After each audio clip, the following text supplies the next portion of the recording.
السلام علیکم ورحمۃ اللہ وبرکاتہ۔ امید کرتی ہوں تمام طلباء و طالبات خیریت سے ہوں گے۔ آج ہم اپنے نئی نظم کا آغاز کریں گے۔ آئیے اپنے درس کا آغاز کریں۔ اعوذ باللہ من الشیطان الرجیم، بسم اللہ الرحمن الرحیم۔ ہم اپنی نظم کا آغاز الغمان اردو سے کریں گے۔ یہ ہماری درسی کتاب ہے۔ آزادی، چاہے انسان ہو چاہے پرندہ، ہر کسی کے لیے اس کی بہت زیادہ اہمیت ہے۔ ہمارا ملک پاکستان ہے اور یہ نہایت خوبصورت اور حسین ہے۔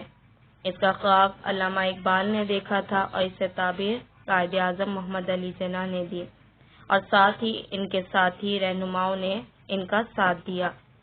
انہیں کئی مرتبہ اس کے لیے جیل جانا پڑا، پاؤں میں بیڑیاں پہننی پڑی اور ہاتھ میں ہتھکڑیاں لگوانی پڑی۔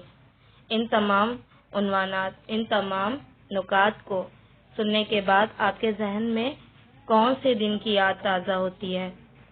جی ہاں، ان تمام باتوں کو سننے کے بعد ہمارے ذہن اور ہمارے دلوں میں صرف ایک ہی دن کی یاد تازہ ہوتی ہے، وہ ہے یوم آزادی۔ جی ہاں، آج ہمارے نظم کا نام بھی یہی ہے اور موضوع بھی یہی ہے۔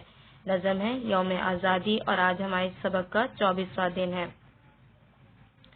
یوم آزادی، اس کے شاعر ہیں رحمان کیانی، اور انہوں نے انتہائی خوبصورت انداز میں اس نظم میں یوم آزادی کے جدوجہد اور اس کی وضاحت کی ہے۔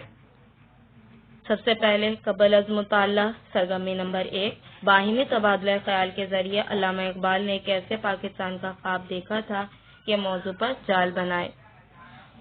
علامہ اقبال کا خواب تھا کہ ہم آزاد یعنی مسلمان ایک آزاد فضا میں زندگی گزاریں اور ایک ایسے ملک میں زندگی گزاریں جو طرز یثرب پر مبنی ہو، ایک مضبوط اور متحد قوم، اور ایسی متحد قوم جو قرآنی تعلیمات پر عمل کر سکے، آزادی کے ساتھ مسلمان عبادت کر سکیں، جہاں پر غربت و افلاس نہ ہو، تعلیم عام ہو، اور ایسی سرزمین جہاں پر اللہ تعالیٰ کے احکام پہ عمل کیا جا سکے اور قرآنی تعلیمات پر اور سنت پر عمل کیا جا سکے۔ اب ان تمام نکات کو سننے کے بعد آپ کو ایک خوبصورت سا جال بنانا ہے۔ اب ہم آتے ہیں سرگرمی نمبر 2 کی طرف۔ الفاظ، مرکبات اور تراکیب، آپ کو مفہوم لکھنا ہے اس کے۔ آپ کی مدد کے لیے یعنی آسانی کے لیے کچھ الفاظ کے میں معنی بتا رہی ہوں، اسی کے مطابق آپ کو باقی تمام الفاظ کے معنی لکھنے ہیں۔ جیسے سب سے پہلے ہے مال و زر، اس کے معنی ہیں مال و دولت۔ بام و در، بام کے معنی ہے چھت اور در کے معنی ہے دروازہ، تو معنی بنے چھت اور دروازے۔ یعنی یہاں پر چونکہ پہلے ہی بتا دیا یہ مرکبات ہیں، یہ لفظ مرکب کی شکل میں ہے اور ترکیب میں ہے، تو آپ کو کیا کرنا ہے کہ یہاں پر دو لفظوں کے معنی بھی آپ کو تلاش کرنے ہو سکتے ہیں، کیا پتہ 2 سے زائد بھی لفظ یہاں پر موجود ہو، تو آپ کو سب سے پہلے لغت سے ان تمام الفاظ کے معنی تلاش کرنے ہیں اور انہیں ترتیب سے مفہوم میں لکھنا ہے۔ جیسے شہر اغیار، شہر کے معنی شہر، اغیار کے معنی ہے دشمن کا، تو معنی بنے دشمنوں کا شہر۔ مثل باد بہاری، مثل کے معنی ہے کسی کی طرح، باد کے معنی ہے ہوا، بہاری سے مراد بہار کا موسم ہے، تو یہاں پر بہار کی ہوا کی طرح اس کے معنی بنے۔ آمد فصل گل، آمد کہتے ہیں کہ آنے کو، اور فصل گل سے مراد بہار کا آنا، تو یہاں پر بہار کے موسم کی بات ہو رہی ہے، بہار کی آمد۔ اہل فکر و نظر، اہل کہتے ہیں لوگوں کو، فکر و نظر یعنی سوچ رکھنے والے، تو اس سے مراد بڑے علماء اور دانشور ہیں۔ ارباب دل یعنی محبت کرنے والے لوگ یا محبت والے لوگ۔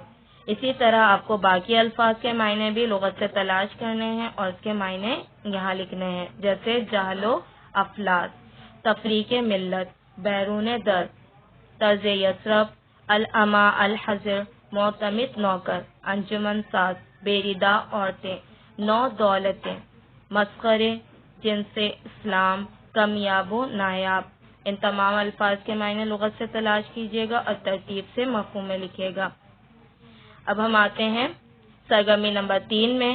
سرگرمی نمبر 3 میں دی گئی سرگرمی نمبر 2 میں دی گئی فہرست میں سے مناسب الفاظ، مرکبات اور ترکیب کو استعمال کرتے ہوئے عبارت کو مکمل کرنا ہے۔ پچھلی صفحے میں سرگرمی میں آپ نے جو الفاظ پڑھے انہی الفاظ کو استعمال کرتے ہوئے آپ کو اس عبارت کو مکمل کرنا ہے۔ جیسے کہ جب پاکستان بنا تو قائد اعظم کے پیچھے پاک و ہند کے مسلمان اپنے ڈیش اور ڈیش چھوڑ کر خاک و خون میں نہانے کے باوجود ڈیش سے مسکراتے ہوئے پاکستان آ گئے۔ تو سب سے پہلے ہے مسلمان اپنے مال و زر اور بام و در چھوڑ کر خاک و خون میں نہانے کے باوجود شہر اغیار سے مسکراتے ہوئے پاکستان آ گئے۔ اب باقی الفاظ کے بھی باقی خالی جگہ کو بھی اسی طرح آپ کو مکمل کرنا ہے، یعنی پر کرنا ہے۔ اب ہم آتے ہیں سرگرمی کی طرف۔ ہدایت 1 ہے صفحہ 39 سرگرمی 1 صفائی سے کاپی میں کرنا ہے۔ ہدایت 2 ہے صفحہ 40 سرگرمی 2 صفائی سے کتاب ہی میں کریں۔ ہدایت 3 صفحہ 41 سرگرمی 3 صفائی سے کتاب ہی میں کریں۔ امید ہے کہ آج کا سبق آپ کی سمجھ میں آ گیا ہوگا۔ یہیں پر اپنے سبق کا اختتام کرتی ہوں۔ جزاک اللہ خیر۔ السلام علیکم ورحمۃ اللہ۔